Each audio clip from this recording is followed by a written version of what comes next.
बिस्मिल्लाहिर्रहमानिर्रहीम। आज हम कंट्रोल पैनल में अकाउंट्स कोड सेटिंग के बारे में डिस्कस करेंगे। अकाउंट्स कोड सेटिंग क्या है? बेसिकली जो चार्ट ऑफ अकाउंट में एक अकाउंट्स का स्ट्रक्चर बना होता है, ठीक है, उसमें डिफरेंट लेवल्स होते हैं कि मतलब डिफरेंट समझ कैटेगरी होती है, जैसे कस्टमर है, सप्लायर है, कि कैसे पता चलेगा कि कौन से कोड कस्टमर के हैं, कौन से कोड सप्लायर के हैं, ठीक है। जैसे हम न्यू कोड्स में आपने देखा होगा कि हम कस्टमर सप्लायर मतलब क्लिक करते हैं, कैसे पता चलता है कि ये कस्टमर के ही कोड हैं, जैसे 50 से जो ना 50 10 या 11। अच्छा, ये सारी चीजें हम ये अकाउंट्स कोड सेटिंग के थ्रू कंट्रोल करते हैं।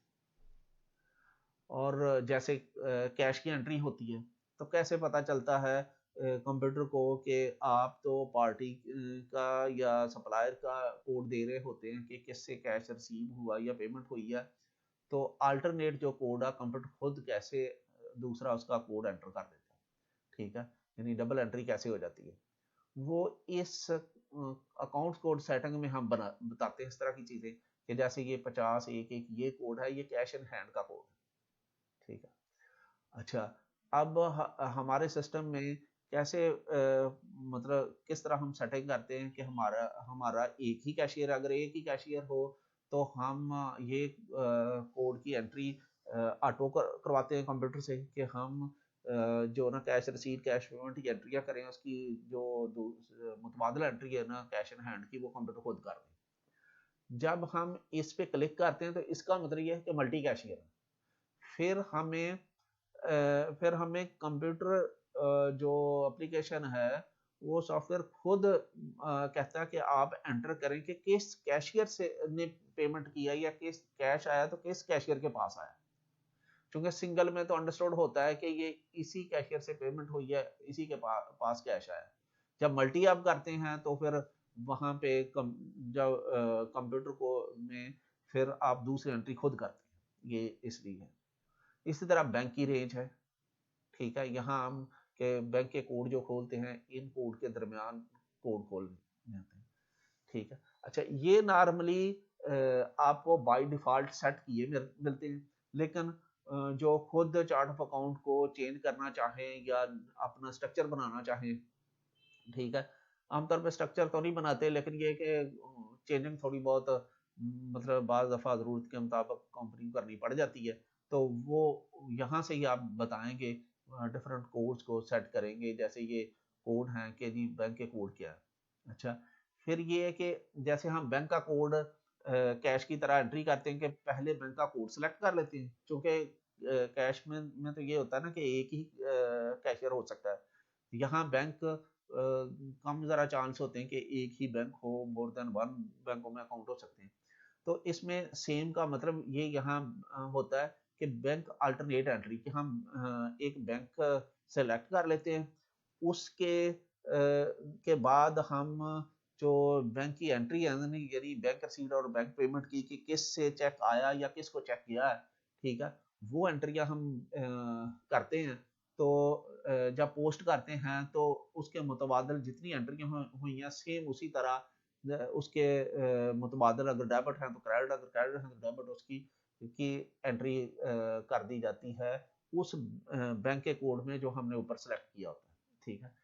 अच्छा, अगर हम एग्रीगेट करें तो एग्रीगेट का मतलब ये है कि अगर हमने एक बैंक में 4 एंट्रियां की हैं या 10 एंट्रियां की हैं, तो एग्रीगेट क्या करेगा कि उसका मुतबादल जो एंट्री करेगा वो सबको टोटल करके एक एंट्री करेगा। ऊपर में तो सेम था ना कि अगर आपने 4 एंट्रियां की हैं तो 4 ही जो ना अगर कैश आपने डेबिट किया तो क्रेडिट हो जाएगी, क्रेडिट किया तो डेबिट हो जाएंगी। इस शक्ल में करेगा मुतबादल ही यकीनन, लेकिन ये है कि सम करके एक एंट्री करेगा, ठीक। ये तीसरा नन का मतलब ये है कि जो ना कैश मतलब जैसे एंट्री होती है और बैंक हम सेलेक्ट करते हैं तो मुतबादल एंट्री होती है, अब ऐसे नहीं होगा। नन की सूरत में, नन की सूरत में आपको दोनों एंट्रियां करनी पड़ेंगी, जैसे जेवी में होता है, जेवी में आप दोनों एंट्रियां करते हैं, ठीक है। तो आमतौर पे बाय डिफ़ॉल्ट ये सेम पे होता है कि आप बैंक सेलेक्ट करते हैं और जिस बैंक की आपने एंट्रियां करनी होती हैं, आप जिस बंदे से चेक आया या जिस बंदे को आपने चेक दिया आप वो एंट्री करते हैं, दूसरी पोस्टिंग के दौरान जो ना सॉफ्टवेयर खुद कर देता है। अच्छा, अगला है अकाउंट्स वोचर रिपीट,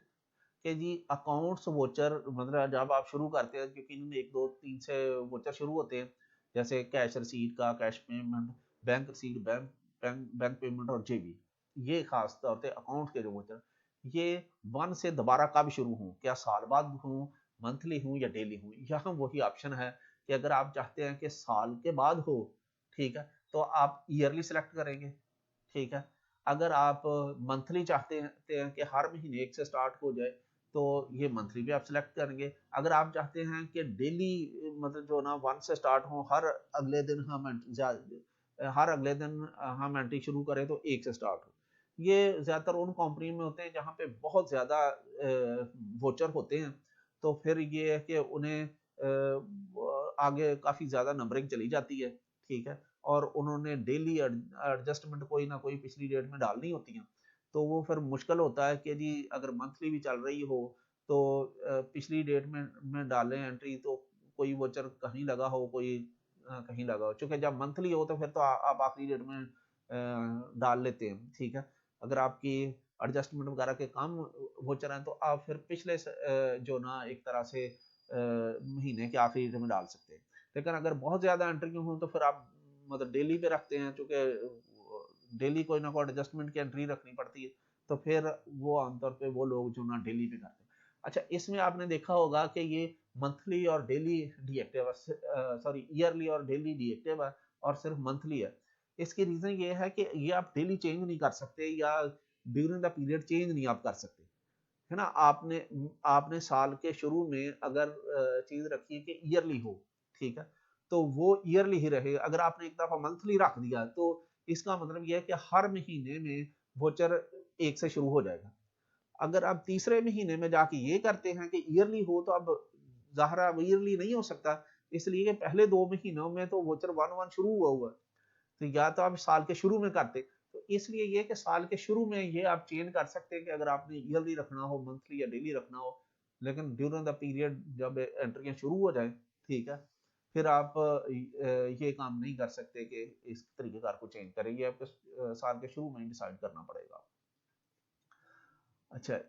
इसी तरह ये परचेज का कोड है कि जब आप परचेज करते हैं तो ऑब्वियसली आप जो चीज़ें परचेज की हैं जितनी अमाउंट की, ठीक है, वो पार्टी तो क्रेडिट हो जाती है और डेबिट किसने होना है, ये परचेज के कोड में डेबिट होना होता है, ठीक है। इसका वैसे एक और तरीका है, ये है सिंपल, एक और तरीका है कि अगर आप मल्टी कोड को जो ना सेल और परचेज के दरमियान डेबिट क्रेडिट करना चाहें, वो आगे हम आके डिस्कस करेंगे। तो अभी ये सिंगल कोड में है। ऐसे ही अगर आप सेल करते हैं तो ज़ाहिर है वो पार्टी डेबिट हो जाती है, तो ये कोड जो आपने यहाँ दिया होता है ये क्रेडिट होता है। इसी तरह ये इन्वेस्टमेंट कोड की रेंज है, क्रेडिटर की रेंज है, फिक्स एसेट्स की रेंज है, ये अकाउंट्स वाले बंदे जानते हैं, बाकियों को ज़रूरत नहीं है, ये ऑलरेडी डिफाइन किए होते हैं, चेंज करने की ज़रूरत नहीं है। लेकिन अकाउंट वाले बंदे जानते होते हैं, ये डेटर यानी पार्टीज हैं, ये एडवांसेस के कोड हैं, ये कंजम्पशन का कोड है, ठीक है, जो हम इशू आमतौर पे जो आगे डिस्कस करेंगे कि इशू की एंट्री डालते हैं तो अगर उसमें आपने अकाउंट फार करना है उसके के लिए ये प्रोडक्शन का कोड है। अगर प्रोडक्शन आती है तो अगर हम उसको अकाउंट फार करना है तो जो मुतबादिल कोड क्या होगा। अच्छा, ये एक शो रेट इन इशू के इशू में अगर आपने रेट शो करवाना है तो कौन सा, कि परचेज या सेल या नन, ठीक है। तो ये भी एक ऑप्शन है कि आप शो करवाना चाहें